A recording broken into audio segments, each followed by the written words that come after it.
And so Jesus was handed over to the Roman soldiers to be crucified. That means put to death on a cross. The soldiers were cruel to Jesus. They dressed him in a purple robe and twisted a crown of thorns that they made him wear. They hit him and spat on him and mocked him, took the mickey out of him. Then they led Jesus out of Jerusalem to a place called Golgotha, which means the place of the skull. They offered him a drink to take some of the pain away, but he didn't drink it. And the soldiers played games with dice to see who would win his clothes. They put a notice up that read, "This is the King of the Jews." 2 robbers were also crucified with him, one on either side. People stood watching, insulting Jesus and saying spiteful things.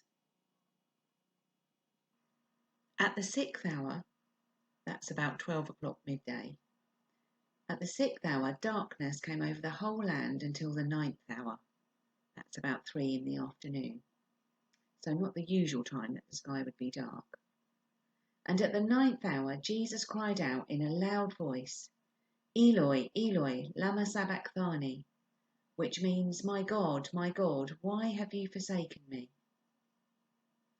With a loud cry, Jesus breathed his last.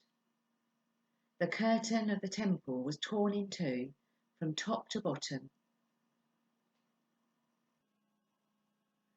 And when the centurion who stood there in front of Jesus heard his cry and saw how he died, he said, "Surely this man was the Son of God." Some women were watching from a distance. Among them were Mary Magdalene, Mary the mother of James the younger and of Joseph, and Salome. In Galilee these women had followed him and cared for his needs.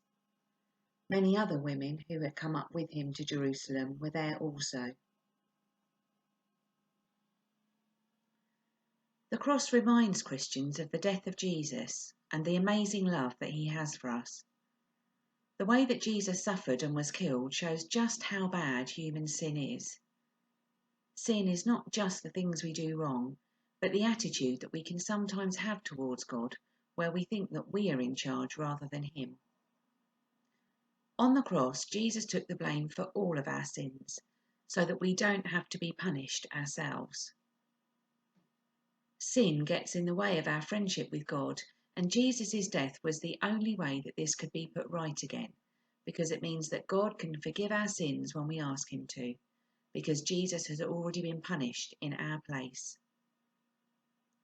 The curtain in the temple in Jerusalem that was torn in two was a symbol to show that the way to God was now clear, because our sin that was in the way is now gone, taken away by Jesus. And if we want our friendship with God to be put right again, we can ask him to forgive us, and he will, because Jesus has already been punished for our sins. It was Preparation Day, that is, the day before the Sabbath.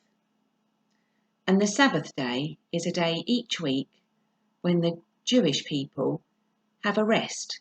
There are lots of things that they don't do. So as evening came, Joseph of Arimathea, himself a disciple of Jesus, went boldly to Pilate and asked for Jesus' body. Pilate was surprised to hear that Jesus was already dead. Calling the Roman soldier, he asked him if Jesus had already died. When he learned from the soldier that this was true, he gave the body to Joseph. So Joseph brought some linen cloth, took down the body, and wrapped it in the linen. Joseph placed Jesus' body in a tomb cut out of rock, in a garden that was close to the place where Jesus had been crucified. Then he rolled a stone against the entrance of the tomb. Mary Magdalene and Mary the mother of Joseph saw where Jesus' body was laid. The next day, the chief priests and the Pharisees went to Pilate.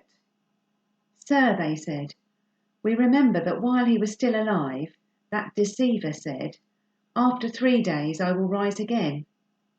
So give the order for the tomb to be made secure until the third day. Otherwise his disciples may come and steal the body and tell the people that he has been raised from the dead." "Take a guard," Pilate answered. "Go and make the tomb as secure as you know how." So they went and made the tomb secure by putting a seal on the stone and posting the guard.